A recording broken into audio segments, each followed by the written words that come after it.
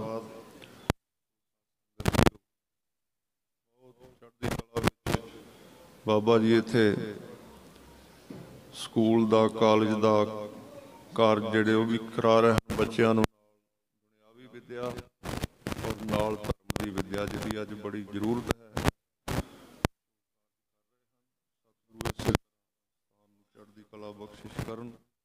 ਵੱਜ ਵੱਜ ਕੇ ਫਤਿਹ ਬੁਲਾਓ ਜੀ। ਵਾਹਿਗੁਰੂ ਜੀ ਕਾ ਖਾਲਸਾ, ਵਾਹਿਗੁਰੂ ਜੀ ਕੀ ਫਤਿਹ। ਸਾਧ ਸੰਗਤ ਜੀ, ਪਿਆਰ ਸਹਿਤ ਕਹੋ ਵਾਹਿਗੁਰੂ ਜੀ ਕਾ ਖਾਲਸਾ, ਵਾਹਿਗੁਰੂ ਜੀ ਕੀ ਫਤਿਹ।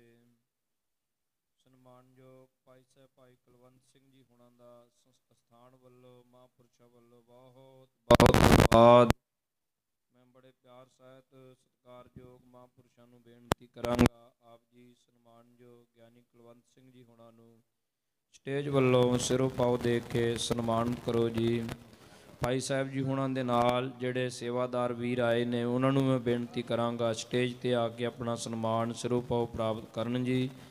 ਬੜੇ ਪਿਆਰ ਵਿੱਚ ਭਿੱਜ ਕੇ ਗੁਰੂ ਕੀ ਬਾਣੀ ਦੇ ਗੁਰਮਨ ਦੇ ਬਚਨ ਭਾਈ ਸਾਹਿਬ ਜੀ ਹੁਣਾਂ ਨੇ ਆਪਾਂ ਨੂੰ ਸਰਵਣ ਕਰਾਏ। ਸਤਿਗੁਰੂ ਜੀਆਂ ਨੇ ਇਹਨਾਂ ਦੀ ਰਸਨਾ 'ਤੇ ਬੈਠ ਕੇ ਜੋ ਸ਼ਬਦ ਆਪਾਂ ਸਭ ਨੂੰ ਸਰਵਣ ਕਰਾਏ ਨੇ, ਮਹਾਰਾਜ ਕਿਰਪਾ ਕਰਕੇ ਉਹਨਾਂ ਨੂੰ ਜੀਵਨ ਵਿੱਚ ਢਾਲਣ ਦਾ ਬਲ ਦੇਣ ਜੀ। ਭਾਈ ਸਾਹਿਬ ਜੀ ਹੁਣਾਂ ਨੂੰ ਬੇਨਤੀ ਕਰਾਂਗੇ, ਆਪ ਜੀ ਜੋ ਗੁਰਮੁਖ ਜੀਵਨ ਇੱਕ ਕੋਰਸ ਕਰਵਾ ਰਹੇ ਹੋ ਵਿਦਿਆਰਥੀਆਂ ਨੂੰ, ਖਾਸ ਕਰਕੇ ਉਹ ਆਪਣੇ ਖਾਲਸਾ ਸਕੂਲ ਦੇ ਵਿਦਿਆਰਥੀ ਅਤੇ ਕਾਲਜ ਦੇ ਜੋ ਬੱਚੇ ਹਨ, ਉਹਨਾਂ ਨੂੰ ਵੀ ਆਪ ਜੀ ਸਮਾਂ ਦੇ ਕੇ ਸ਼ੁਰੂ ਕਰਵਾਓ ਜੀ। ਜੋ ਗੁਰਮੁਖ ਜੀਵਨ ਇੱਕ ਬਹੁਤ ਵਧੀਆ ਕੋਰਸ